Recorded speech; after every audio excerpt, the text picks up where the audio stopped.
नमस्कार साथियों, आज का हमारा टॉपिक है संधि। चलिए स्टार्ट करते हैं। देखिए, सबसे पहले संधि के शाब्दिक अर्थ को समझते हैं। संधि का शाब्दिक अर्थ होता है मेल। अब मेल है तो किसका मेल होगा? वर्णों का। तो हिंदी में संधि की परिभाषा क्या बनी? वर्णों के मेल को संधि कहते हैं। ठीक है। हिंदी में संधि के 3 पार्ट हैं। सबसे पहला पार्ट है स्वर संधि, दूसरा पार्ट है इसका व्यंजन संधि और तीसरा पार्ट है इसका विसर्ग संधि। व्यंजन संधि, तीसरा पार्ट है विसर्ग संधि। अब स्वर संधि क्या है? जब स्वर जो संधि है, जब स्वर वर्णों के साथ होती है तो उसे स्वर संधि बोलते हैं, और जब व्यंजन के साथ होती है तो व्यंजन संधि। ऐसे ही जब संधि विसर्ग की सहायता से होती है तो वो विसर्ग संधि। स्वर संधि के कितने पार्ट हैं? 5 पार्ट। कौन कौन से? सबसे पहला है दीर्घ संधि, गुण संधि दूसरा पार्ट है, तीसरा है वृद्धि संधि, चौथा है यड़ संधि और लास्ट में है अयादि संधि। आज की वीडियो में हम स्वर संधि के बारे में पढ़ेंगे। चलिए स्टार्ट करते हैं। देखिए, स्वर संधि के हमने कितने पार्ट पढ़े हैं? 5। सबसे पहला पार्ट कौन सा था? दीर्घ संधि का। दीर्घ संधि। देखिए, सबसे पहले मैं आपको दीर्घ संधि की परिभाषा न बता के सबसे पहले मैं आपको दीर्घ संधि का फॉर्मूला बताता हूँ। स्टार्ट करते हैं। दीर्घ संधि में छोटा आ प्लस छोटा आ अगर जुड़ता है वो भी हमेशा बड़ा आ बनाएगा। यदि बड़ा आ पहले और छोटा आ बाद में, वो भी बड़ा आ ही बनाएगा। उसके बाद छोटा आ पहले, बड़ा आ बाद में, वो भी बड़ा आ बनाएगा। और यदि बड़ा आ आगे भी, उसके बाद बड़ा आ पीछे वाले शब्द में भी, वो भी हमेशा बड़ा आ ही बनाएगा। देखिए, मैं आपको दीर्घ संधि बहुत अच्छे से समझाऊंगा क्योंकि ये समझने में आसान भी है, इजी भी है। चलिए, सबसे पहले हम दीर्घ संधि में जो मैंने आपको पहला फॉर्मूला बताया, आ छोटा आ प्लस छोटा आ इज इक्वल्स टू बड़ा आ। आपको एक चीज समझ में आ रही होगी कि दीर्घ संधि में जब आ और आ मिलेगा, चाहे आ की कोई भी कंडीशन हो, चाहे छोटा हो चाहे बड़ा हो, चाहे छोटा आगे हो छोटा पीछे हो, हमेशा बड़ा आ ही बनता है। इनकी संधि की हम यूजेस देखते हैं। सबसे पहले हम छोटा आ और छोटा आ देखते हैं। तो ये भावार्थ शब्द लिया मैंने। भावार्थ शब्द की अगर हम संधि विच्छेद करेंगे तो बनेगा भाव प्लस अर्थ। देखिए, पहली चीज, जब आप संधि करेंगे तो आप देखेंगे कि हमें संधि हमेशा सार्थक शब्दों में करनी है। ऐसा नहीं कि आपने जहां से मन हुआ और वहां से संधि कर दी, ऐसा नहीं होगा। पहली चीज। दूसरी चीज, जब आप संधि देखेंगे तो हमने देखा लास्ट अक्षर क्या है? वा। और जब वा को हम तोड़ेंगे तो वा बनता है वा प्लस हलंत और छोटा आ। यही तो है इस वा का अर्थ। प्लस अर्थ का हमने ये वाला आ लिया, यही तो संधि है। इन्हीं 2 वर्णों की तो संधि हो रही है। और जब हमने देखा इन दोनों वर्णों की संधि तो हमने पाया कि इसमें छोटा आ और छोटा आ मिल रहा है। और हमें पता है जब छोटा और छोटा आ मिलता है तो क्या बनता है? बड़ा। और यहां पर बनेगा बड़ा। अब ये चीज समझिए कि जो संधि के बाद हमारा नया शब्द बनेगा वो हमेशा लास्ट वाले जो जो शब्द का पहला वर्ण होगा उसी के साथ जाएगा। जैसे हमने भावार्थ का संधि विच्छेद किया, अब हम इसको संधि को विच्छेद को फिर से संधि के रूप में परिवर्तित करेंगे। तो हमने ये भाव तो हमारा ले ही लिया, उसके बाद हमें पता है जब आ और आ मिलता है तो क्या बनता है? बड़ा। तो ये बड़ा आ मेरा यहाँ आ गया। उसके बाद जब ये वाला जो आ है, ये आ जो है वो इस संधि में जाकर इस बड़े आ के रूप में परिवर्तित हो चुका है, जो इस वा के ऊपर चढ़ चुका है। और बचा क्या हमारा? थ। तो हमारा भावार्थ ऐसे बना। आपको समझ में आया? ये चीज आपको समझ में आ गई। उसके बाद हम इस वाले फॉर्मूले के ऊपर जाते हैं जिसमें बड़ा आ पहले है और छोटा आ बाद में है। हमने एक एग्जांपल ले लिया विद्यार्थी का। विद्यार्थी। अब हम विद्यार्थी को जब तोड़ेंगे या विद्यार्थी का विच्छेद करेंगे तो हमने लिखा विद्या धन अर्थी। अब हमने फिर से देखा धा जो बना है वो ध हलंत प्लस बड़ा आ और प्लस अर्थी का आ ले ले हैं, तो ये हमारा हो जाता है आ और आ। अब हम जब इसका पुनः संधि करेंगे विद्या और अर्थी का तो ये क्या बनेगा? विद्या तो बन जाएगा। उसके बाद जब ये आ वाला जो है, ये जो आ है अर्थी का आ, वो इस संधि के अनुसार आ प्लस इस वाली संधि के साथ मिलकर ये बड़ा आ ही बनाएगा।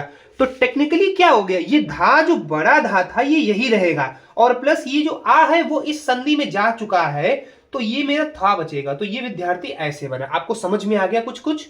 उसके बाद हम बात करते हैं छोटा आ और प्लस बड़े आ की। इसके लिए हम एग्जाम्पल लेते हैं शिवालय का। देखिए, जब शिवालय आप लेंगे तो शिव प्लस आलय, इसमें आपको ये चीज समझ में भी आ जाएगी। जब हमने शिवालय को लिया है तो शिव में हमने वा को फिर से, वा को हम पहले ही तोड़ चुके हैं, ये बनता है व प्लस आ जो कि छोटा आ होता है, प्लस जब हम ये आ लेंगे तो ये बड़ा आ हो जाएगा। और जब हमें पता है आ और बड़ा आ मिलकर क्या बनाता है, हमेशा बड़ा आ, तो हम इसका फिर से पुनः इस विच्छेद को फिर से संधि रूप में कैसे परिवर्तित करेंगे। सबसे पहले हमने लिखा शिव, उसके बाद हमें पता है कि ये छोटा और इसका जो आलय का बड़ा आ है ये मिलकर क्या बनाएंगे, बड़ा आ, और बड़े आ को हम मात्रा के रूप में ये लिख दिया। ये हमारा हो गया यहां तक का पार्ट। उसके बाद बचा क्या है, लय।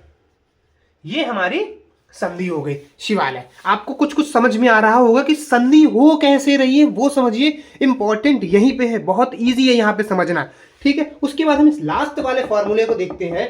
तो इस लास्ट वाले फॉर्मूले के लिए हम फिर से एक बार एग्जांपल लेते हैं विद्यालय का। देखिए, आप समझ रहे होंगे मैं एग्जाम्पल सारे कनेक्टेड ले रहा हूं, ठीक है। इसको विच्छेद करेंगे तो ये बनेगा विद्या प्लस आलय का। अब फिर से देखिए, विद्या को हमने ध प्लस बड़ा आ और प्लस आलय का बड़ा। अब आप देखिए, हमने इसको पुनः संधि करेंगे तो ये बनेगा विद्या, ठीक। अब यहां का बड़ा आ और यहां का बड़ा आ मिलकर क्या बना रहा है, बड़ा आ, इस फॉर्मूले के अनुसार। तो यहां तक का बड़ा आ मेरे पास आ चुका है, बचा क्या इसमें, लय, तो ये बन जाता है विद्यालय। आपको दीर्घ संधि का जो आ और आ की फॉर्मेशन के बाद बनने वाला जो आ है, बड़ा आ, ये समझ में आ गया कुछ कुछ, ठीक है। अब हम इसी की फॉर्मेशन में ए वाली देखते हैं। दीर्घ संधि में आ तो जुड़ता ही है, उसके बाद एक दूसरी चीज जुड़ती है, वो है ए कैसे जुड़ती है वो देखिए। जब हम छोटी ई और छोटी ई को जोड़ते हैं तो वो बनती है बड़ी ई, ठीक है। ये थोड़ी सी जगह यहाँ कम पड़ जाएगी, इस साइड लाइन कर लेते हैं। छोटी ई प्लस छोटी ई जोड़ते हैं वो बनती है बड़ी ई। सेम इसी की तरह जब हम बड़ी ई और छोटी ई को जोड़ते हैं तो भी बनती है बड़ी ई।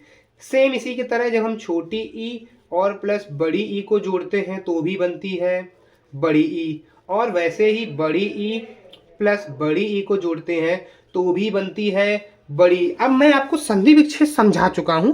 अब मैं इनके सारे एग्जाम्पल्स तो नहीं ले सकता हूं, पर कुछ कुछ एग्जाम्पल्स मैं आपको बताता हूं। जैसे मुनींद्र मुनींद्र ले लेते हैं। मुनींद्र यदि हम लेते हैं तो मुनींद्र में बनता है मुनि प्लस इंद्र। अब देखिए, मैं आपको पहले ही बता चुका हूं इस संधि में कैसे यूज करना। देखिए, ये क्या है, ये छोटी की मात्रा है मुनि के ऊपर, तो यहां पर संधि नी कैसे बना है, ये न पूरा ना ले लिया मैंने। वैसे हम लोग इसको ऐसे भी ले सकते हैं, कोई प्रॉब्लम नहीं, लेकिन अभी मैं सिर्फ ना ले रहा हूं क्योंकि हमको ई तोड़ना है। तो ना प्लस ये छोटी ई से बना है ना, और प्लस इंद्र का ये छोटी ई। हमको पता है जब ई और ई मिलकर क्या बनाएगा, बड़ी ई। तो ये मुनींद्र क्या हो जाएगा, देखिए मुनि और इसके ऊपर ना के ऊपर किसकी मात्रा आएगी, बड़ी ई की। और यहां तक ये मेरा खत्म हो चुका है, ये वाली ई इसमें आ चुकी है, तो अब क्या बचा है, नींद्र। तो ये मेरा मुनींद्र हो गया। आपको ये चीज समझ में आ गई कि संधि हो कैसे रही है, ये चीज आपको समझ में आ गई है ना। मेरे हिसाब से आपको ये संधि समझ में आ गई होगी। उसके बाद हम बात करते हैं, आप बताइए, तो एक और एग्जाम्पल इसका ले लेते हैं हम। एक और एग्जाम्पल ले लेते हैं महेंद्र का, है ना। ये कपीश ले लीजिए, कपीश या हरीश ले लीजिए, हरीश ज्यादा सही है क्योंकि ये दूसरा एग्जाम्पल हो जाएगा। हरिधन ईश। अब फिर से रा जो बना है, जो रा के ऊपर ई की मात्रा, ये क्या है, रा प्लस ई। वैसे रा ऐसे टूटेगा, र हलंत प्लस आ, परंतु हम इसको थोड़ा सा इजीली फॉर्म में लिखने के लिए रा और ये छोटी ई है प्लस ये क्या है, बड़ी ई। हमें पता है छोटी ई और बड़ी ई मिलकर क्या बनाती है, हमेशा ही बड़ी ई। किसमें, दीर्घ संधि में। तो हरीश क्या हो जाएगा, सबसे पहले हा लिखा, उसके ऊपर रा की मात्रा कौन सी आएगी, जब हमने इसकी ई और इसकी ई मिलकर क्या बनाई, हमेशा बड़ी। तो ये हो जाएगा हरी, उसके बाद हमारे पास ये क्या बचा है, सिर्फ शा। तो हमारा हरीश कैसे हो जाएगा, हरीश ये हो जाएगा। आपको ई और ई का दीर्घ संधि में समझ में आया होगा। उसके बाद हम बात करते हैं इसका अंतिम फॉर्मूला जो कि है ऊ का। फिर से सेम, छोटा ऊ और छोटा ऊ मिलके हमेशा बड़ा ऊ बनाएगा। बड़ा ऊ प्लस छोटा ऊ मिलकर भी बड़ा ऊ बनाएगा। उसके बाद छोटा ऊ प्लस बड़ा ऊ मिलकर भी हमेशा बड़ा ऊ, और बड़ा ऊ प्लस बड़ा ऊ मिलके भी बड़ा ऊ ही बनाएगा। आपको ये चीजें समझ में आ रही होंगी। आपको दीर्घ संधि में क्या क्या समझ में आया कि इसमें आ बनेगा, इसमें क्या बनेगा, इसमें बड़ा आ बनेगा, इसमें बड़ी ई बनेगी, इसमें बड़ा ऊ बनेगा, और फॉर्मेशन किसकी होंगी, फॉर्मेशन आ और आ, मतलब same same group, same same ध्वनियों की होगी। ठीक है, जैसे आ है, आ और बड़ा आ दोनों एक ध्वनि के ही तो हैं। हम आ बोलते हैं ना, एक की ध्वनि थोड़े से लंबे टाइम के लिए, एक की शॉर्ट है। आप चीजों को समझिए, दीर्घ संधि सेम सेम जुड़ेगा और बड़ा बनेगा। ऊ के भी एग्जांपल्स एक दो ले लेते हैं। ऊ के एग्जांपल्स एक दो जरूर ले लेंगे। जैसे हमने ले लिया है लघु ऊर्मी, ले लीजिए, बहुत अच्छा एग्जांपल है लघु ऊर्मी का। हमने लघु ऊर्मी ले लिया, आपको मेरे हिसाब से दिख रहा होगा थोड़ा थोड़ा। हाँ, लघु ऊर्मी ले लिया। लघु ऊर्मी कैसे लिखा जाता है, लघु ऊर्मी, देखिए आप जब संधि समझेंगे तो आप संधि के साथ साथ आपका लेखन भी सुधरेगा। लघु ऊर्मी का हम पहले संधि विच्छेद करते, क्या बनता है, लघु ऐसे तो लिखा जाता है लघु, और प्लस ऊर्मी कैसे लिखा जाता है, ऊर्मी ऐसे ही तो लिखा जाता है, ऊर्मी, लघु ऊर्मी ऐसे ही तो लिखा जाता है। अब हम देखते हैं इसमें घा के ऊपर क्या है। देखिए वैसे घा तो हमें मालूम है कैसे टूटता है, लेकिन सिंप्लीफिकेशन के लिए हम इसको सिर्फ घ लिख लेते हैं, और प्लस इसके ऊपर कैसी मात्रा है, छोटे ऊ की, प्लस ये कौन सी मात्रा है, बड़े ऊ की। और हमें पता है ऊ और बड़ा ऊ मिलकर क्या बनाएगा, हमेशा हमेशा बड़ा ऊ, हमेशा बड़ा ऊ, हमेशा बड़ा ऊ। तो फिर यहां पर जब हम इसका पुनः संधि करेंगे लघु और ऊर्मी की, तो क्या बनेगा, सबसे पहले हमने कहा ला के बाद हमने लिखा घ। अब इस मात्रा की संधि हुई है तो हमने देखा इस वाली मात्रा को ये लिखा, इस वाली मात्रा को ये लिखा, और ये मिलकर क्या बनाएगी, बड़ी मात्रा, जो कहां पर आएगी, जो यहां पर आएगी। चूंकि ये वाला ऊ तो लोप में पहुंच गया यहां पर, अब बचा क्या, मी। तो ये हो गया हमारा लघु ऊर्मी। देखो ऐसा ही लिखा जाता है। आपको ये संधि विच्छेद समझ में आ रहा है ना, ये संधि विच्छेद आपको समझ में आ रहा है। आप इसको बहुत ही अच्छे से समझ लीजिए। एक दो और एग्जांपल ले लेते हैं हम लोग,